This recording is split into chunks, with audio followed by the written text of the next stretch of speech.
Welcome to Commercial Real Estate Uncovered. I am Eric Sexton, which is actually God in Germans, the billion-dollar broker.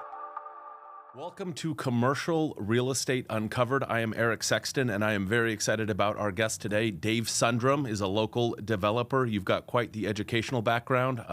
You've got Stanford under your belt, UCLA, and San Diego. I had to throw the Stanford thing in there, but your MBA is from UCLA. That's correct. And you are an avid kiteboarder, which is something I do want to jump into. Okay. You are kind of more of a background. You are the founder and CEO of Strongbox Development. You're a local industrial developer. Tell us a little bit about. Go ahead. Just to be fair, I love that you threw Stanford in there, but I have a professional certificate from Stanford that was $1,500 worth of education. It was great. It was on renewable energy though, and it was super fun. It was a Stanford-led class. Though. Well, I'm happy you brought up renewable energy because that's one of the things we're going to dive into about industrial space and technology evolving. So if you're listening, that's one of the things we're going to be jumping into is, going green has been a big trend. So that's something we will be covering. But So I'd love to start out kind of by your background. I threw some things in there. I know every time we talk, you're either at a kiteboarding trip or getting ready to go to one. But I was really excited to get you on because we met 2 years ago, actually at a developers trip, which was fun because you get to meet, you're kind of brokers and developers in a different setting, and we got to know each other a couple of years ago, and it was really great to connect with you. But yeah, please tell me how you got started, how you went from an aerospace science bachelor's to getting to development, maybe your first job. So I studied aerospace. I was in the Air Force. I wanted to be a test pilot, but I got airsick and pilot training, so I wasn't able to be a pilot. But then I bought weapons for the Air Force and traveled around the country modernizing factories to help the Air Force buy airframes cheaper. And I decided I later went to selling automation machinery into highly automated factories. And that was boring. So I came to Las Vegas to sell medical instruments for Johnson & Johnson.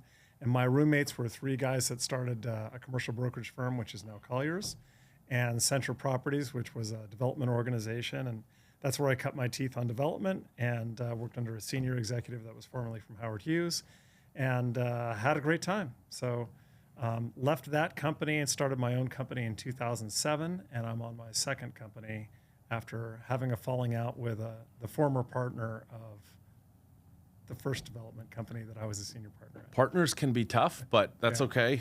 Sure. That's how the business evolves. But let's jump back a little bit just to tell, because you're in development and people listening might want to know how you got there. So you were at a brokerage. So you were a broker when you first started. That's right. Okay. That's right. And brokerage, I think, is a great way to start in the real estate business. You learn a lot of the angles on what drives the business.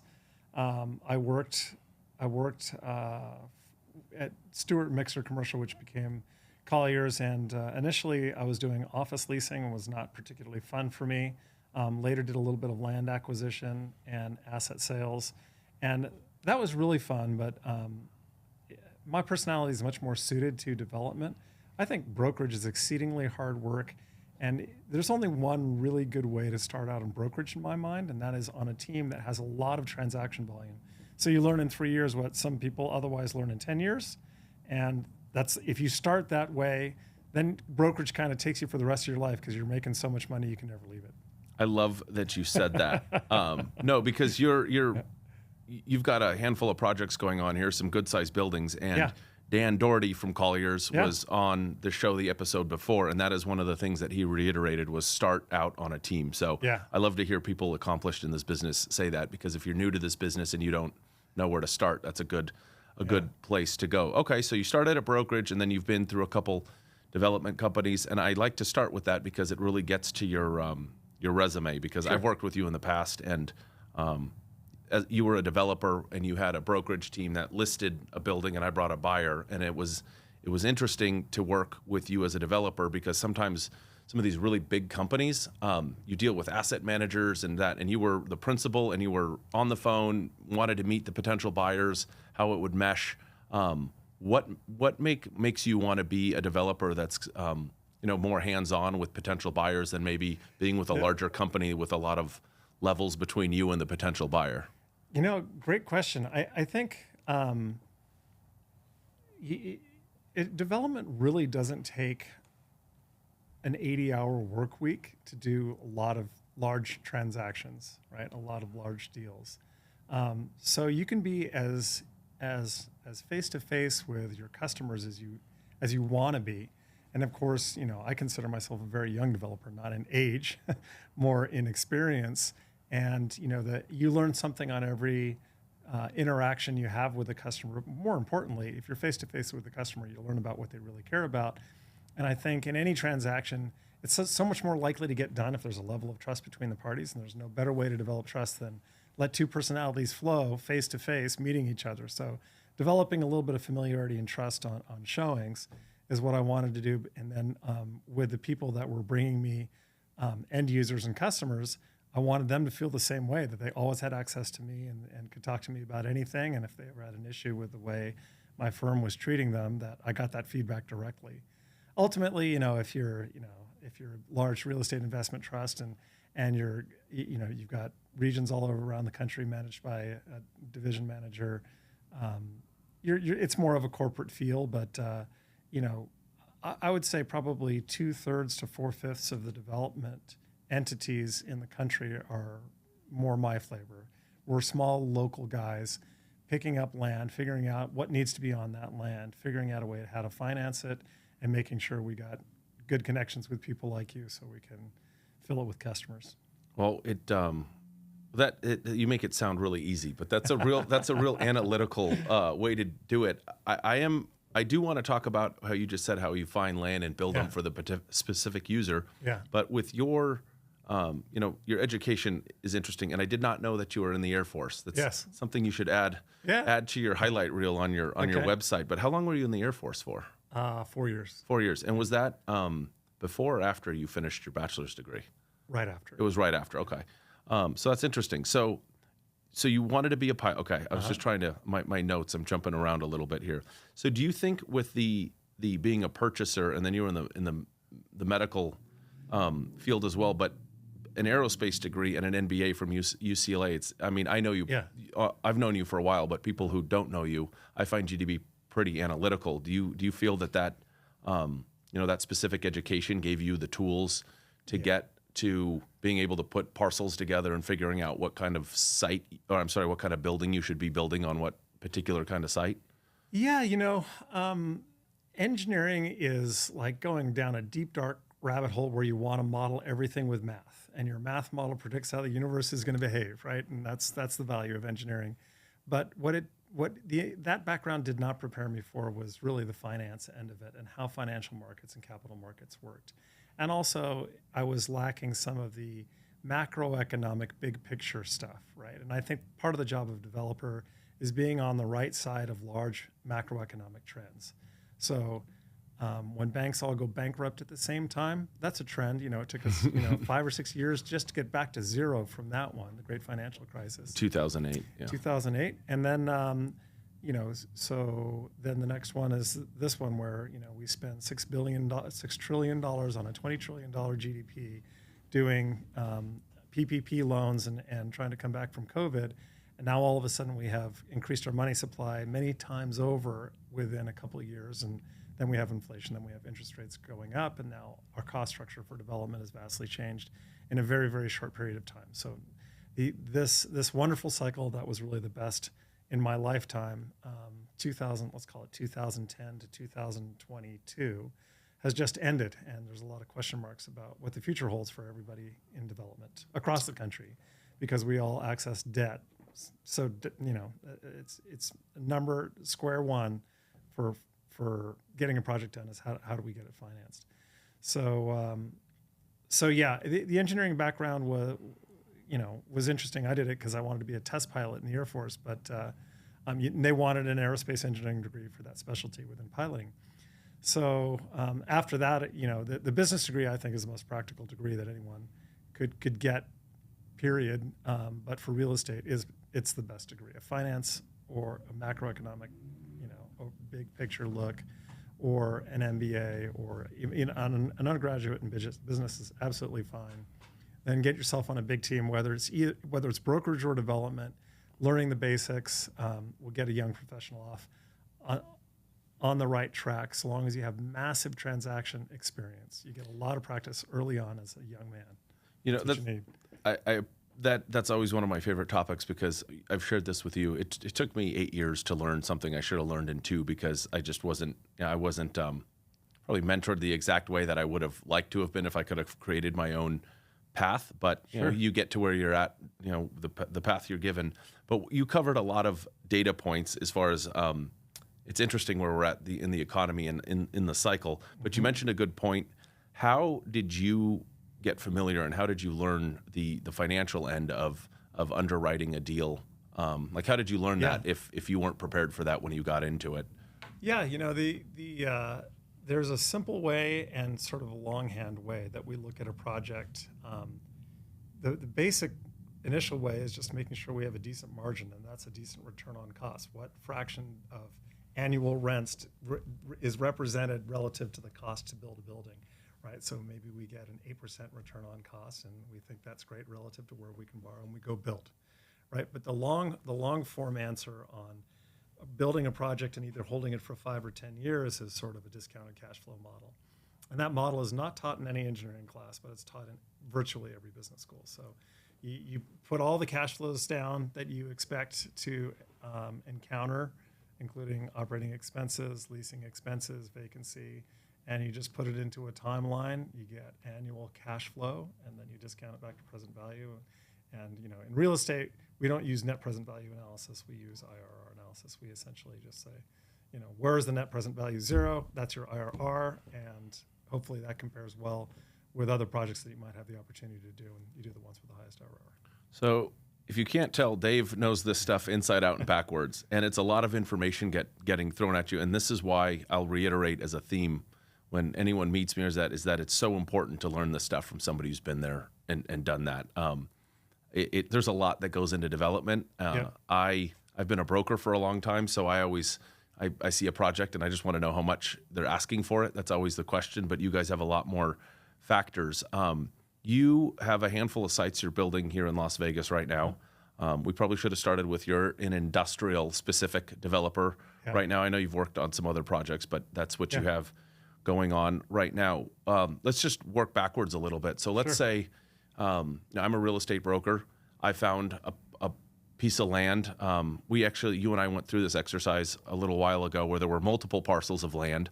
Let's say I bring you something, and right off the bat, you think the price per square foot works. What's the next step that you would do? You know, I don't want to get too deep into this because we could have a whole show on underwriting and that. But like, once we kind of figure out the price, what's the next step as far as entitlements or hiring an engineer? Like, what's your next? Yeah, I think, you know, the first thing that we want to do reflexively is to get the land under control, which means have a contract with the seller and have some time to really put all the numbers together. And the biggest numbers on the front end of the analysis are what does it cost to extend all the infrastructure to the raw land, meaning I need utilities and I need street infrastructure. And you never know how much that's going to cost until you have some conceptual design established. So the first stop is a civil engineer, and he tells you, hey, there's water and sewer in the street, but you're going to have to drag, you know, he won't tell you about power, but you can figure out power pretty easy. But then you're going to have to build this street, this half street. You're going to have to put this drainage infrastructure in. And once you have a scope reasonably defined, then you can figure out, you know, on 5 acres, is it $500,000, $1 million, or $1.5 million to put all the infrastructure in you need for that. And that fills in the blank of what is the big cost driver that I know the least about on one piece of land versus the next. The cost to build a building is pretty straightforward. We all have benchmarks in our head we run around with. Very true. Yeah, and they change slowly over time. Usually they only go up. Unfortunately, in my lifetime, that's been the case. Certain components and materials will go up and down and fluctuate, but the average over my lifetime has always gone up. So the the biggest drivers for industrial are concrete and steel. And after that, it's probably, you know, what it takes to complete the site work and offsites. So first step is finding. First step is finding the land. Next step is filling in the pro forma or the anticipated costs to get a building done. Okay. And comparing that total cost with your annual return on that investment, which is the rents you get over a year. So we start with buying the land, then the engineering for bringing in utilities, all that stuff, and then what kind of building you're going to specifically put on there. Yeah. And a lot goes into that. I do have a question when you're going through a development. Is there ever been like just a scenario where something happened that was absolutely just scary or terrifying that you were able to navigate through? Maybe scary is not the right word, but a total surprise that you're like, oh my God, this is not going to end well. And you sat down with your team and were able to kind of navigate it.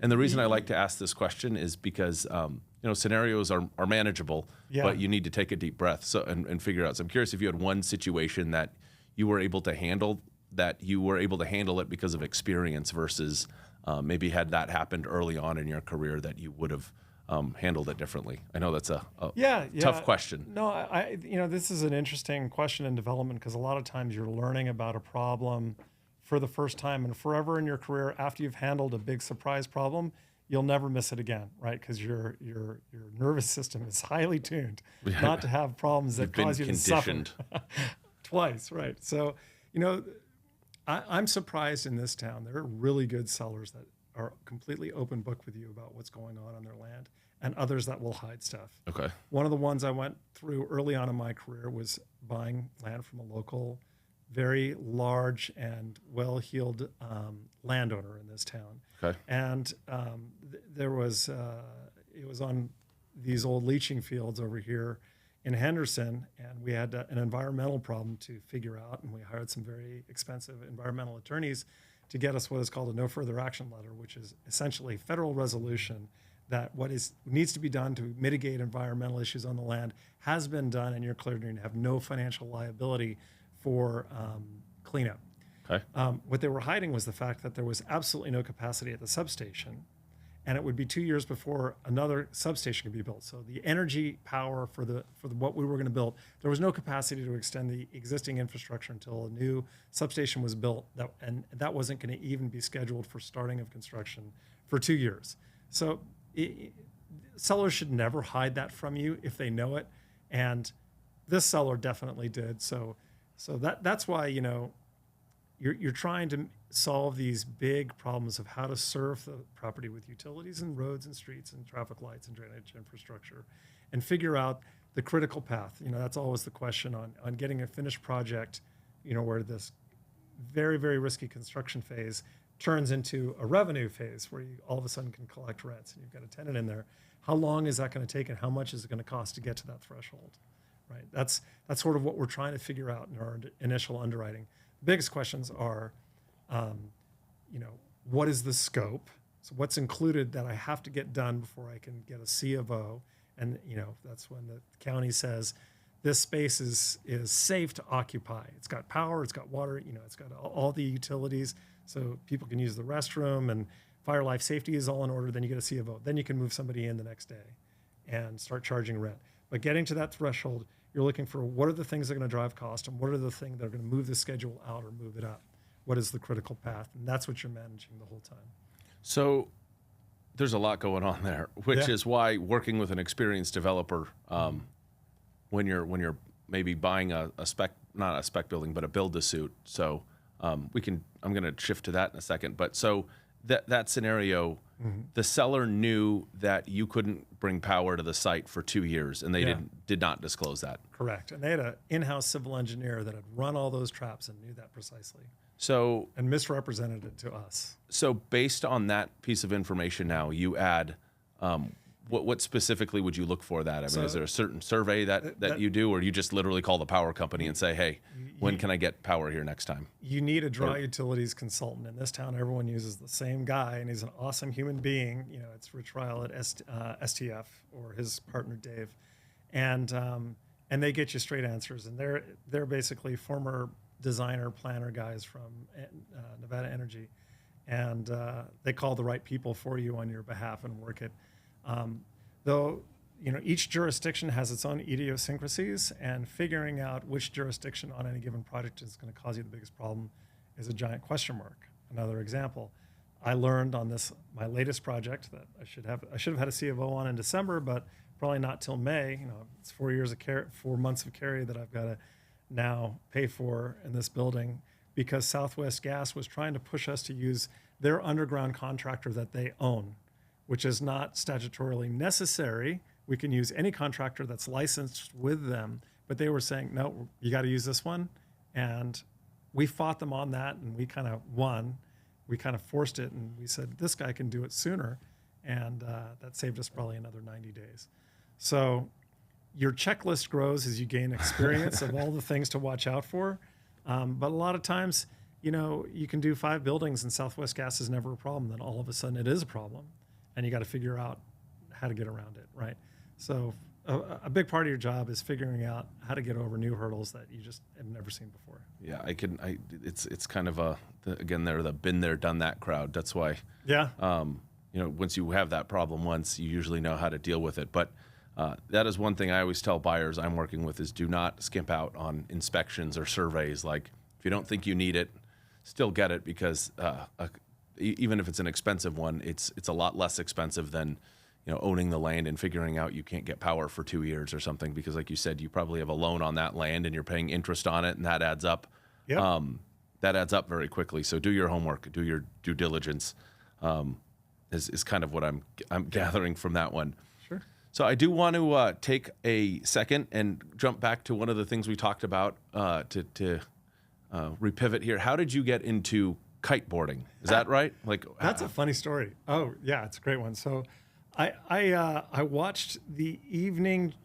It was called The Evening Show in the Bay Area where I grew up in 1989, and it was about these guys kite surfing in Hawaii on the North Shore of Maui. Okay. And 2 years later, I went, and I think 8 years. I took a lesson, and this is where you're hanging onto a bar that has 2 lines on it, hooking you up to a kite that can literally pick you up out of the water 30 feet, and you're just hanging by your arms like a monkey. And you got a surfboard, and you're trying to ride the surfboard while this kite's towing you around the North Shore of Maui. So that was my experience. It was not a good experience. That if you get out of control, you let go of the bar, and the kite's hooked to your wrist, and the kite starts spinning and dragging you along the surface of the water. It's very unpleasant. So the learning of kite surfing can be rough, but once you know how to do it and manage the power in the kite, it's wonderful. It's a great old man sport, I like to say, because when you crash on the surface of the water, and you learn how to manage the kite so you can jump 20, 30 feet in the air, and it takes. So you do that. You're 20, 30 feet in the air when you're. Yeah, but you also have this kite above you, right? So the kite, some of the kites are built by guys that build parafoils or steerable parachutes, right? So they're the same construction, same design. So you land softly. It's like you're landing with a very small parachute above your head. So literally, you can jump 30 feet in the air and land like you jumped off a 1-foot curb. That's crazy. I think people in commercial real estate, whether it's a developer, or broker, or whatever, I think everybody sort of has a little bit of an adrenaline thing. Yeah. I think they have, I'm a motorcycle nut, and I know some other brokers who are also motorcyclists, or they're into various kind of chasing adrenaline kind of hobbies. So that's interesting that you did it. Would agree with that assessment. There are a lot of people in brokerage that are just not afraid of risk. And there's very few people, I think, that can go into brokerage without, or have this relationship with their income where like, hey, you may not get a paycheck this year, and that's okay, because you're going to get a huge one maybe in the beginning of next year. So you have to have, there's an emotional sort of relationship with risk that is a part of this business that I think keeps a lot of certain kinds of young people out, and a lot of people that are okay with that thrive in real estate for sure. There's trying to get deals done and doing them right, but I love this business. Once you get your kind of feet wet and you get some good clients and get some projects under your belt, I think it's a great job, and we need more good people in it. So let's talk about one of your projects here in town. I know you have a couple that you're developing. Mm-hmm. I know you've got some stuff in the Southwest or kind of by McCarran Airport. Is there one you'd kind of like to talk about and go over, like why you picked that site and why you design that type of building? Yeah. Well, we do different sites for different reasons. In North Las Vegas, I'll give you an example there. A broker brought me a site that had been represented by a residential broker, so not a lot of developers had seen it.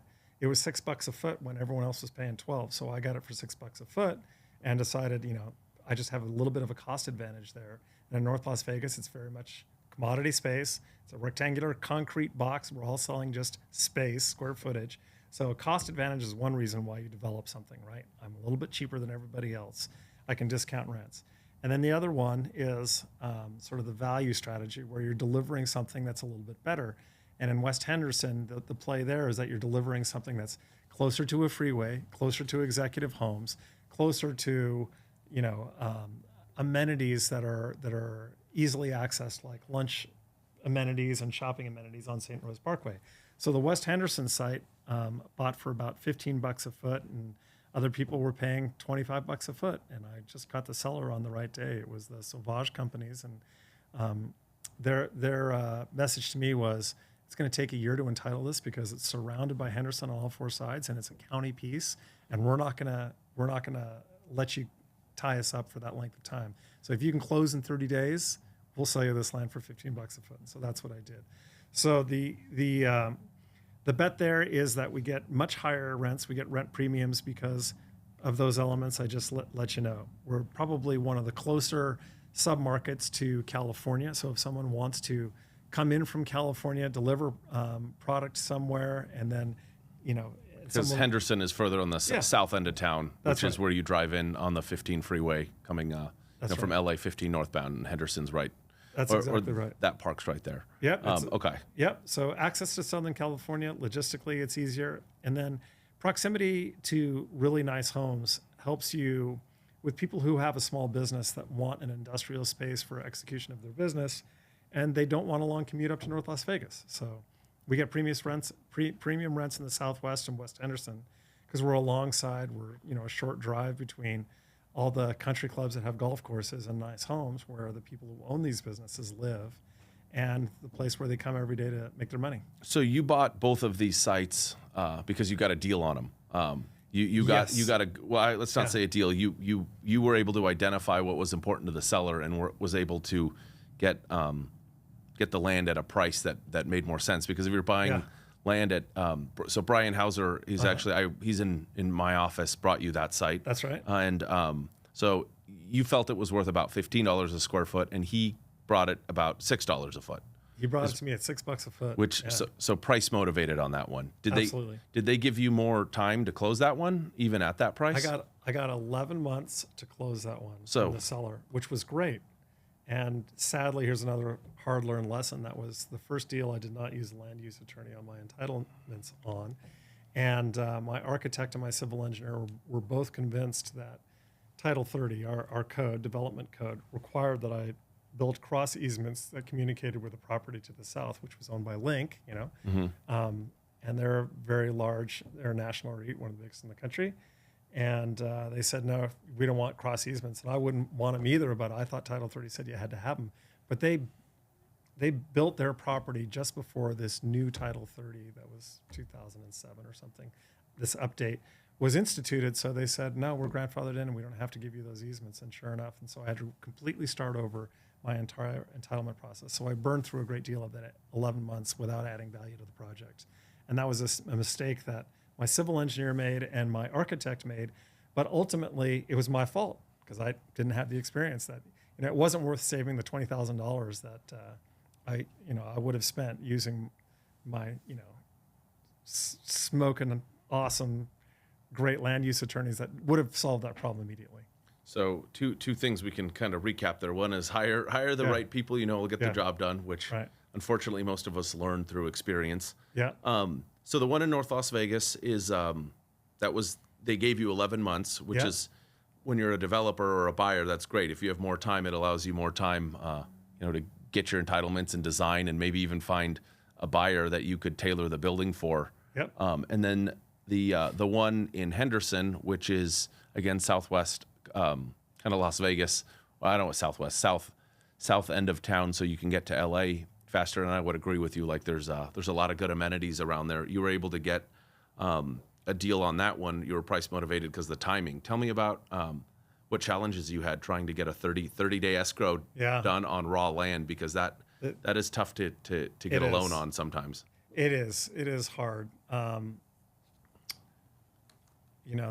it couldn't do it today. There's no way I could do it today, but the market was hot. You had to move. And because you had to move quickly, we're all kind of lining up equity and debt ahead of time. Like, if I get a good deal, I need you to be able to move quick. And the one in Henderson, I actually got seller financing on. They said, you got to go hard in 30 days and then close 15 days thereafter, but we'll carry the land for 1 year. So after the end of that year, then I was able to refi. But because seller was able to carry the land for me, but I had to go hard on a significant deposit, and I think they gave us a 50% loan on the land. So I had to come up with, half the price of the land and equity. Still can be a challenge. It is. It is a challenge. It is a challenge. So it was, and the market's completely different now. But acquiring the land, it's funny. I'm always impressed in this market how developers talk to each other and help each other. And in my mind, there's no real secrets between developers in terms of cost and what we're marketing. But once the land transaction's over, in other words, that's where we need to be careful about what we're doing and not sharing any information. But once we've closed on land, in my book, what we want to build, what it's going to cost, we all have the same information. We all have access to the exact same general contractors. We all have benchmarks in our head that come from those people and the subcontractors on exactly what it takes to do site work and erect a building of a given square footage, and it never varies that much. Vegas is a small town. A lot of the same people are bidding on the same things. Yeah, or sure. Similar product, different developers. So seller financing or owner carry? Yeah. There's a million different terms for it. Is that a tool that you've used in other experiences? And the reason I bring this up is interest rates are high right now, and I think there's a lot of legacy properties that I think either land or any kind of real estate. I think owner carry is a tool that people should be really looking at a lot more than just traditional financing as far as a bank or something like that. So have you used owner carry in other scenarios? Yeah, absolutely. So it's always better than going to a bank because it just takes so much less documentation, right? A seller understands the value of his land and probably would love to own it again if you default, right? So they're very comfortable with that risk. A bank is not designed to do that. No. A bank is not designed to own real estate or to understand the real estate value other than what was next door and what did it sell for. That's as much as they're equipped to understand.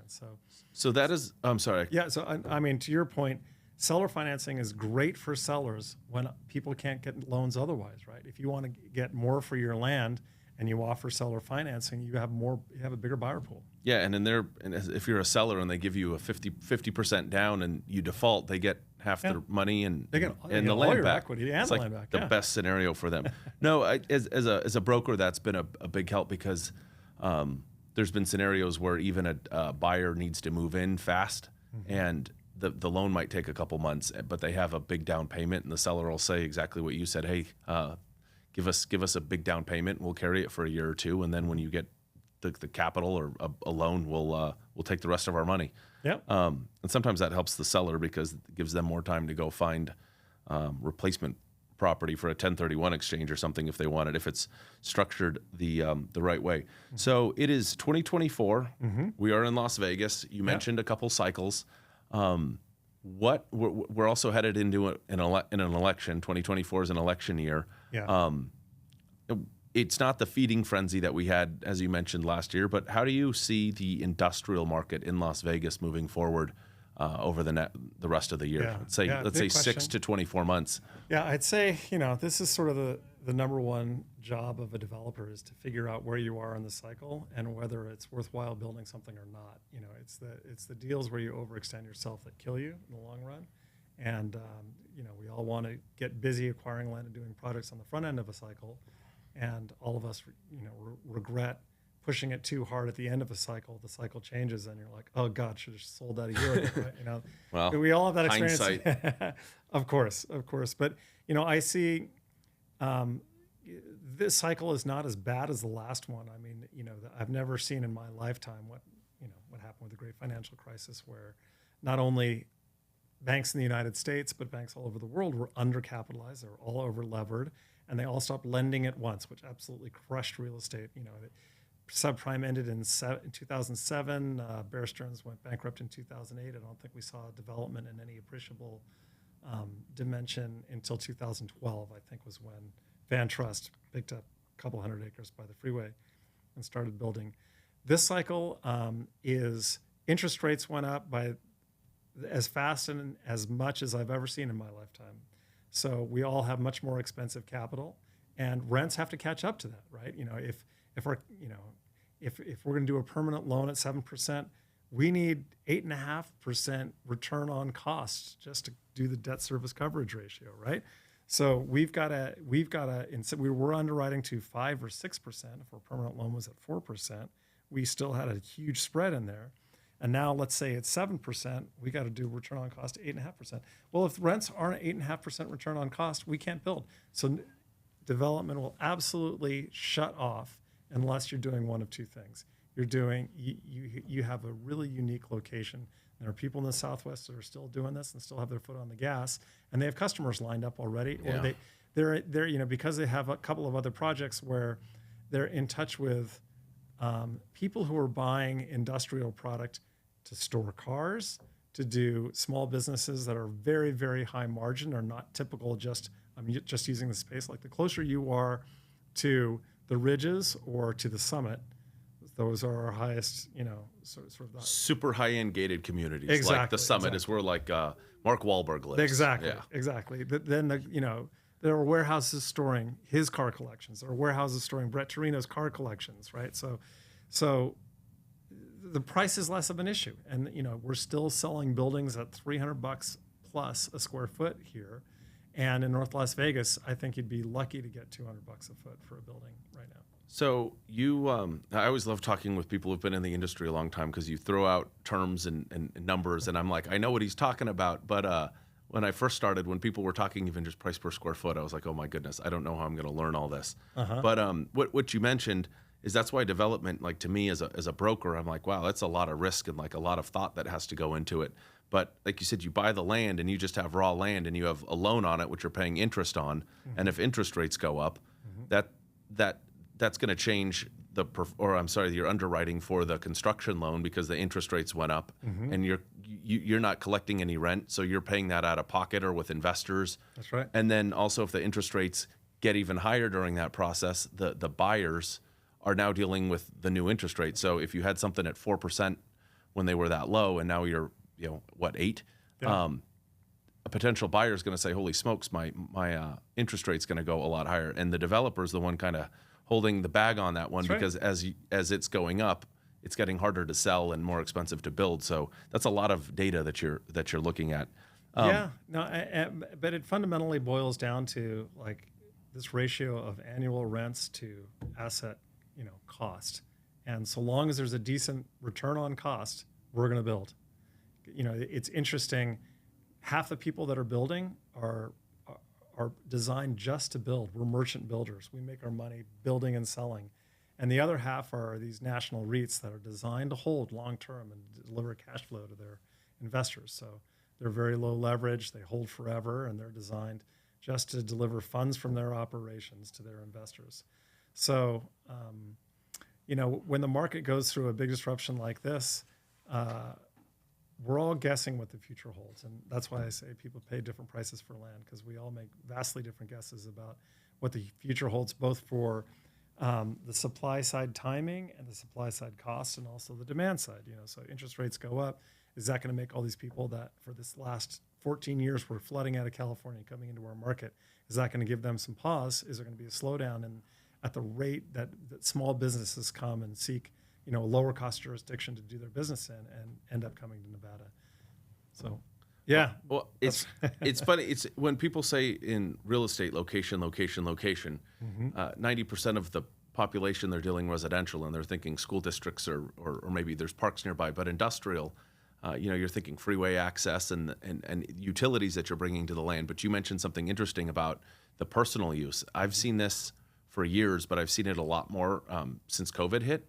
I call them the man cave buildings. Yeah. And there are people that are selling, whether it's their business from California and they're retiring and they're coming to Nevada, they'll buy a house and a building just to keep their toys in. I mean, I've sold, I can't even name how many buildings that I have sold to people who just literally put their jet skis, a boat, whatever in it, and it's the man cave building. So like you said, if you're able to pick up land close to one of the ones. The Summit's obviously the big example.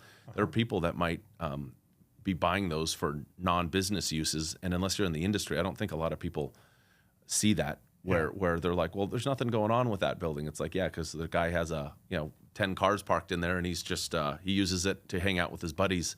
That's right. That's even an industrial product type now. There were car condos. Yeah.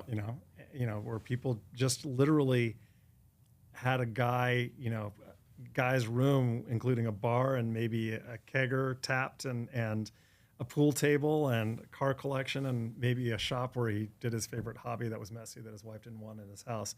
And so, that's a very unique kind of product that you might deliver. But the same thing exists on airports. People have the same kind of thing to store their airplane, and to store the car that they need to drive when they land their airplane in town. And so, have you ever done an airplane hangar? I have not. As a development? I think those are super cool, but the land's even more restricted. Yeah, because it has to be next to an airport. Well, the airports and the FAA have a lot to say about who can use land on an airport facility. So whoever owns the land makes the rules about that. But typically, where there are a lot of these really interesting fly in and out communities where people literally have runway ramps, or they have ramps to a hangar, and then they have a living facility, and they live full time at an airport, like at Sandy Point in Idaho, and there's a couple in Oregon, and there are these really neat communities. I looked into our Department of Aviation, and they need more hangars, and they're going to do more hangar projects, but our DOA has gotten much better about making those projects more available to the average developer by doing a request for proposal process, where in the past it was more like it was less accessible, shall we say. I know we don't have any of them here, and I don't want to get too far into that, but it's interesting enough.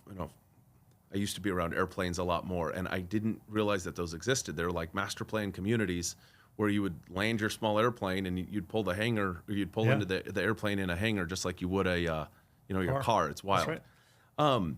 You mentioned, I brought up the Stanford thing about, you said you went for an environmental certificate, because one of the things I wanted to talk about was kind of some green initiatives with industrial space. So what was that? What was that specifically? It was power transition to sustainable energy. It was a course that had 5 segments. One on the levelized cost of electricity, which is just how we make sure we're comparing one power source with the next with a method that takes into account all of the capital and operating costs over the lifetime of a facility versus how much power is generated. The next one was on solar and sort of what the cost curve for delivering solar cells into a project, and whether you tip them to face the sun, and all that cost has come down, I think, 93% since 2012, something like this, mostly because of Chinese mass production. And then there was another one on nuclear and what it costs to build a nuclear power plant, why it's so expensive, and whether we'll see any more in this country. And that's interesting. It's actually the safest and cheapest power once the capital expense has been done. But we probably won't see any more in this country because solar and wind are becoming cheaper. And then, there's this big question about, the renewables, because the renewables you can't have on all the time because the sun doesn't shine at night, the wind doesn't always blow. So you have to be able to store energy. And what's the most capital efficient way to store energy? And the one that's being mass produced the most right now is lithium ion batteries. Lithium iron phosphate batteries are the ones that we're going to be using. And now there's a new thing called a sodium battery, which is roughly the same chemistry, but sodium instead of lithium. We're getting a little. So you're even jumping into the specific batteries. So that's it. So you could tell your background. You love this kind of stuff. Yeah, for sure. So I think there's going to be more capital invested in our transition from fossil fuels into renewable energy than in just about any other industry. It's enormously capital intensive, and we're just at the crossover point where some of these renewable platforms are cheaper than their fossil fuel platforms. Like, maybe 10 years ago, the cheapest power generated was a combined cycle natural gas fired power plant, and that was sort of like 7 to 9 cents a kilowatt hour, and now it's 2 cents a kilowatt hour for solar, but you can only get it during the daytime. Yeah. So, yeah. So anyway. It's funny, you think in the desert just solar panels are It's a total no-brainer. They go up in 6 months. Yeah. It's a good one. Well, one of the it's funny when you are doing one of these podcasts, you hit topics that spark your interest, and you could just talk about those for the rest of the time we're here. But I'm trying to stay focused on some industrial space. Okay. So I had a specific question that you and I had a conversation with, I don't know, it was probably a year ago, but there's two trends. One is actually state law, and one is just a trend that I've seen. One is we used to not put skylights in warehouses, and then we put skylights in warehouses, and now I see some trends where people are getting away from it just because it gets hot here in the summer, and skylights allow more heat into the warehouse, so it might not make sense to do that. And then the other thing is, being a dry climate here in Las Vegas, we used swamp coolers, evaporative coolers, to cool the warehouse, and now everything has to be air conditioned. So asking those two questions, that's why I was wondering about the environmental side. Having the air conditioned warehouses obviously uses more electricity.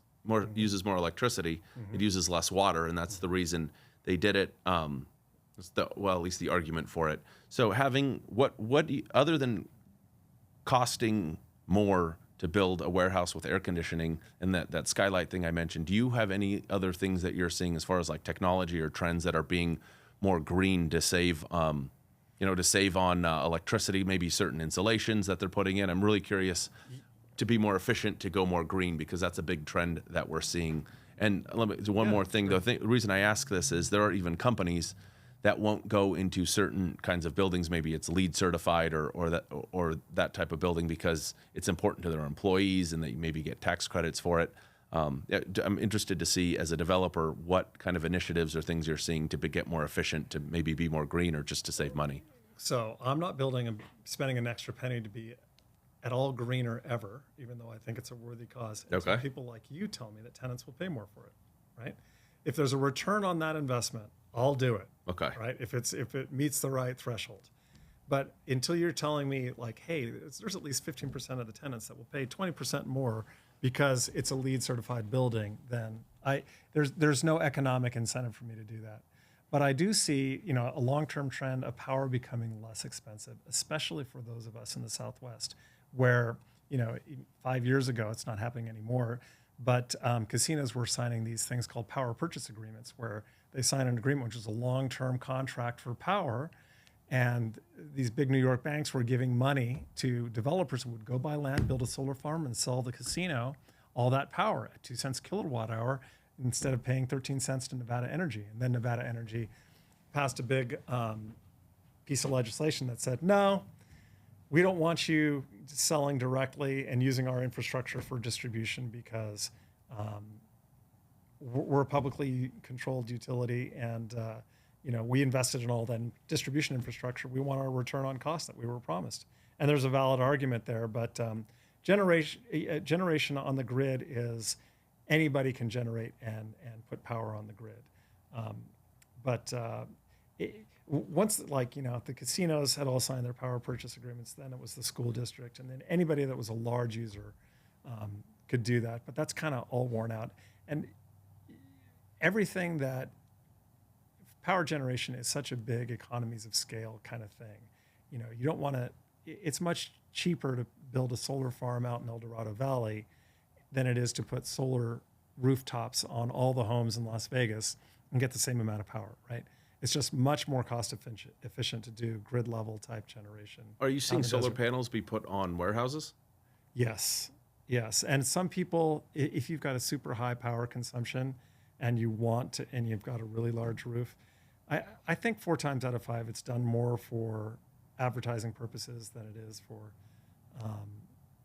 PR purposes than it is for real economic reasons.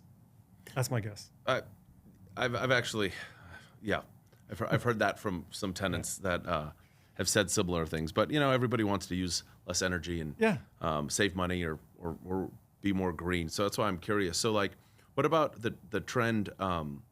Well, it's not a trend anymore. It's just you have to do it. Your warehouse being air conditioned versus swamp cooler. Yeah. If you're building a building, kind of keeping it on the simple side, like what are some things you need to do differently when you're designing and actually building the industrial building to make it air conditioned versus having an evaporative cooler? So we're, guys like me are just figuring this out now. And so the only way you really figure it out is you go sit down and talk with a mechanical engineer, right? So I went and talked to the guys at NV5 that have done a lot of work as the MEP engineers on my buildings. And Okay. they do, they do the Prologis work, and they're the biggest shop in town for designing your cooling system. And locally, the jury is still out on how much OpEx this is really going to cost, how much the power is going to cost in excess of what the water would have otherwise cost. Okay. Right? And there's the CapEx is super simple. So what you put into your building is R38 insulation on your roof, R38 insulation in your walls, and of course the HVAC gear on the roof. And then you have to do something to make sure that air isn't flowing in and out of the truck docks at a rate that makes all this insulation Pointless. Superfluous, right? So it's either a vestibule, which would be horribly expensive. We don't want to do that, or these curtains. Curtains. A vestibule is kind of like an airlock, kind of like a revolving door. You see them in the front end of large office buildings where you open an outer door, then there's an air pocket, and then an inner door. So air can't rush in and out as soon as you open the door. If there's Okay. Yeah. And anyway, what was that called? a vestibule? I've actually never heard that Architectural term. Okay. Yeah, okay. And then the R38 insulation, that's new to putting it on the walls because most of the time, all the warehouses I've been involved with, it's just the concrete walls, That's but right. that's what you needed. Yeah. So now you're seeing that actually installed on the walls. Do you have any idea of what that costs per square foot to install? So it's my understanding, without looking at a disciplined analysis, that the CapEx difference is about $15 a square foot. Swamp cooler versus air conditioned. That's right. Okay. So that's the insulation and the gear on top. I haven't actually bid it out. Okay. Said here's a design to a speculative. contractor. Yeah. So I suspect it's more than that. But I think the real question mark is how much are you really spending on electricity, right? And the engineer that I spoke to for about 2 hours at NV5 on this said it may be a wash because we do use a lot of power in evaporative coolers. They're high horsepower motors and they're on all the time. So because an HVAC system is more tightly controlled with a much more intelligent thermostat rather than on all the time, that the power consumption may be negligible. Different, in other words, these EVAPs may use as much electricity as the HVAC system. Once all that stuff's in. And this, of course, is highly dependent on how much wall area and roof area you have. For not so much roof area, it's really wall area that you have for the amount of floor area and volume that you have inside your building. That's a hard thing to analyze because even the materials that are manufactured, like the insulation we just talked about, I mean, how much power does it cost to manufacture the excess of that to put on the wall? So I think that's an incredibly, that'd be a tough thing to really dig into. But you said $15 a foot. I was told $25 a square foot. But again, nobody has really dove into it yet because it's so new. I don't have an exact analysis or a developer that told me the price. So it's interesting. I mean, if it's $15 or even $20 a square foot, that adds a lot of money when you're buying a 100,000 square foot building. It's a lot. I'll give you some perspective on that. When we started this cycle, we were building buildings for $95 a foot. Yeah. Including the land. So imagine that you're buying a 100,000 square foot building at $100 a square foot, and now we're pushing $300 a square foot. Yes, crazy. Yes, I know. In the Great Recession, I was selling buildings brand new, well, not brand new, but a year or two old for $85, $90 a foot, and now they're low 300s. It's pretty, it's wild. Real estate. It's always the joke. The best time to buy it was yesterday. That's right. So do you have any like technology? I mean, what about? Do you have any specific technology that you've seen that's been implemented recently? I mean, the hot topic right now is artificial intelligence, AI, but have you seen like maybe a material or a new method of designing or building a building, 3D printing or something that wasn't even on your radar, and now you're going, oh my goodness, like this could affect development in this manner that wasn't a tool a couple years ago? I think the only technology, the one we just talked about, we're all going to get really familiar with what it costs to build a building with HVAC, and that's very different than how it's been. But the general way we build an industrial building was invented just before World War II. And this tilt-up concrete technique is cheap, it's strong, it lasts forever. The roofing systems are a little bit different, anywhere from, our panelized wood roof to a metal deck roof. One is a little bit more expensive and lasts longer.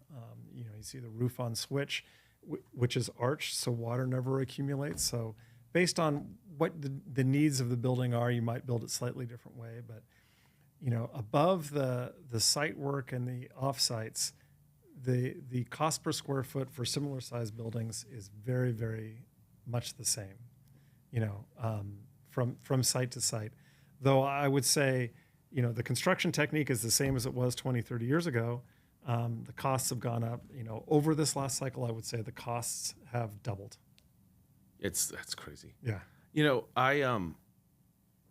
I'm a big fan of industrial real estate because I like to see what goes on in the buildings, the things that get distribution or manufactured. You clearly have a lot of information about developing, which means you're passionate about the project. I mean, at least that's what it appears. I don't think people can naturally learn something as much information as you have about how to do it, how much it costs, problems, and absorb that and be able to talk about it in this way. Is there like a reason that you're the word passionate, or you just love this industry? Like what gets you excited about building a building? So what I love about development is that it's kind of all up to you. You're not. It's all up to you to figure out what's possible and then to execute on it. So, and your financial survival depends on successful projects, right? Yeah. So it is. I mean, I'm laying awake at night right now going, I sure hope I can sell my buildings in North Las Vegas at a profit, right? I would have tripled my equity at yesterday's price because I got really low priced land. And, everyone was thinking all those buildings are going to sell for $220, $240 a foot. If that's the case, I'm singing a very happy song and making a lot of money. But, right now it's a struggle because of interest rates, and everyone's rethinking, how much CapEx do I want to finance for my small business? Do I really want to buy a building, or should I, keep my capital stored up and just pay rent like everybody else? So you kind of like that pressure, though. Yeah, I like the responsibility of making, designing the entire project. Yeah, Right. Yeah, figuring it out. It's interesting when you're I don't know, maybe you're on a recourse loan or something. When you're financially tied to it, your brain starts to fire in different ways. The survival mode. Yes. Something about that I love in this business, where maybe your listings maybe expiring and it's not selling yet, or you're in escrow and there's a problem. Like that creative thinking to me is a lot of fun. Yeah.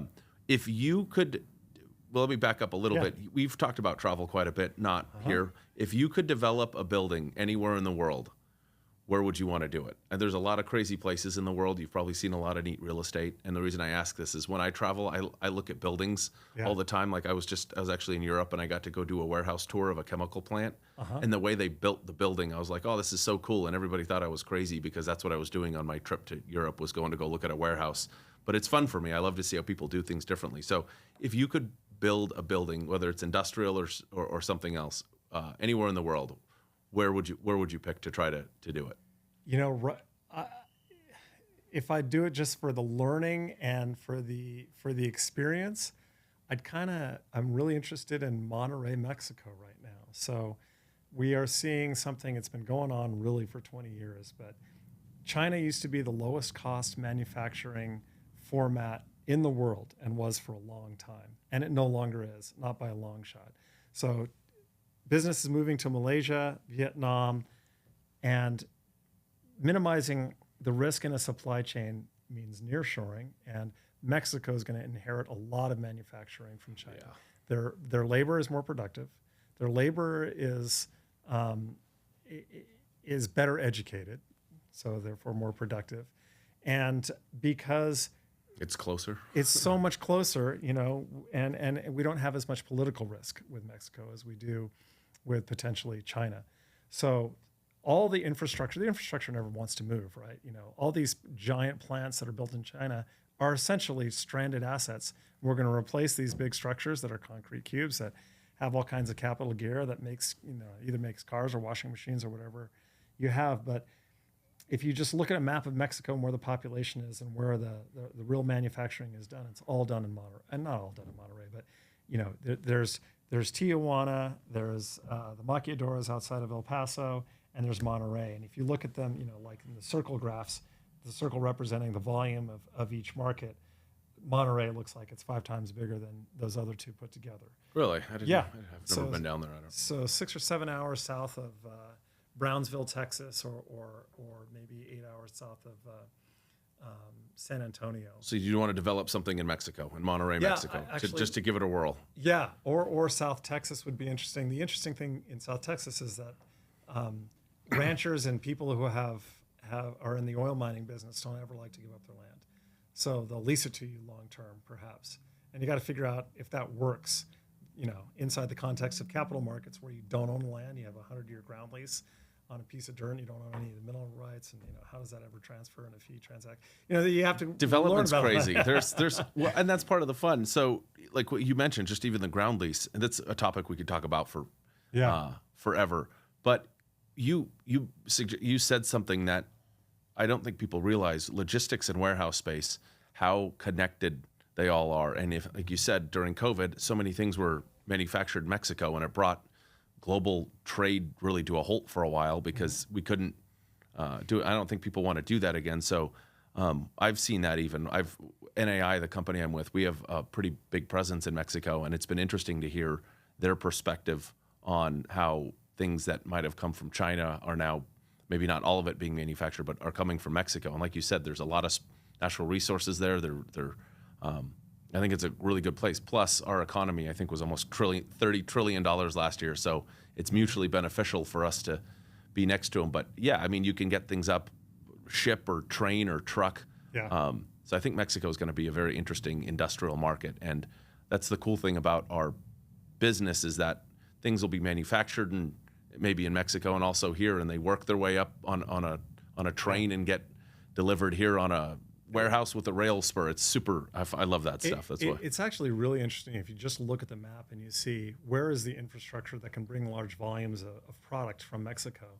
And there's not a lot south of Tijuana that is connected through Tijuana to Southern California. So it's either going to come through West Texas through El Paso, but probably, I don't know, I'm going to guess 80-90% of it is going to come up through South Texas, because it's going to be produced in the Monterrey area, because that's where the labor and the existing infrastructure is. So, there's only so many freeways and so many towns that are along those pathways, and they probably all need more warehouses, and they probably all need more break bulk, and they probably all need more,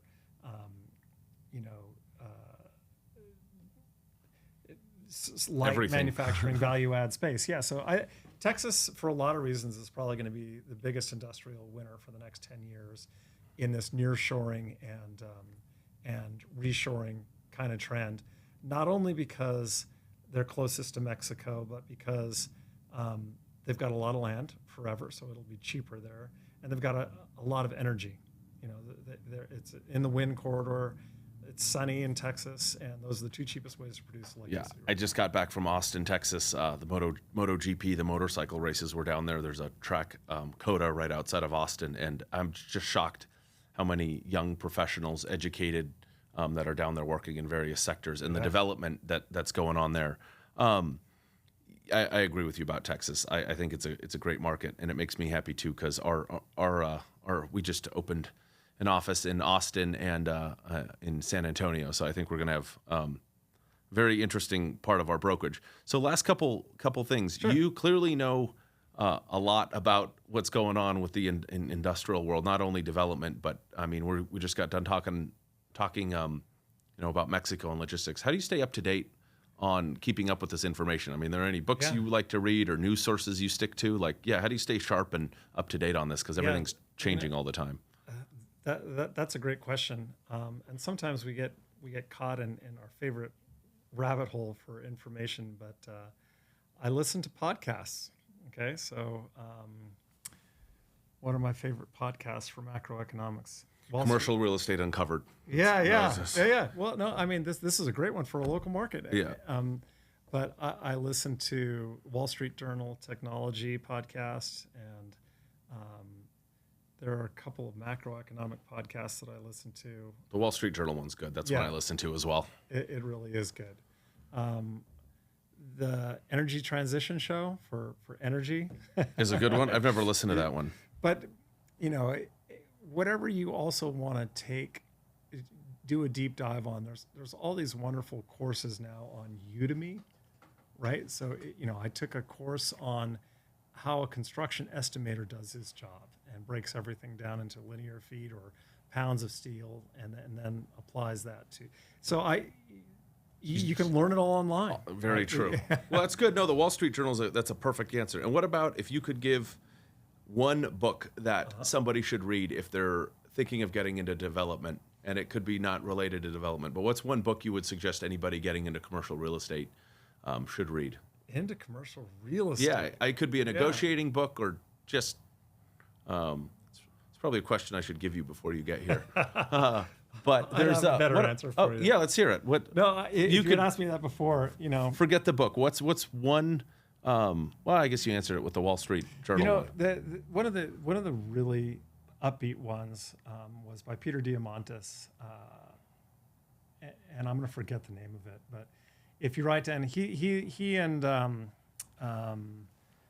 guy from Google, Ray Kurzweil, he's the CTO at Google, have a university called Singularity University, and it's the idea that technology is advancing at an ever faster rate, and we're going to get to a point very quickly where we're not going to be able to predict what's going to happen afterwards. And this is sort of the AI, you know, the forecast for AI is that it's going to take over so much labor. But his book, I'll put it in the comments when we're done. I have his name. We'll put it down. I can pull out my phone and get it to you, but it's totally fine. Essentially about how it's never been easier to raise capital. It's never been easier as a young person to put a reputation together. And once you have a short track record, to leverage that track record and do something huge with it. So, what's that? Is the book called Abundance? Maybe, yeah. Abundance. Yeah, thank you. I love it. Thank you for your help over there. So, okay, so just kind of staying up to date on that. That's so we think it's called Abundance, but that's okay. I'll put it in the comments.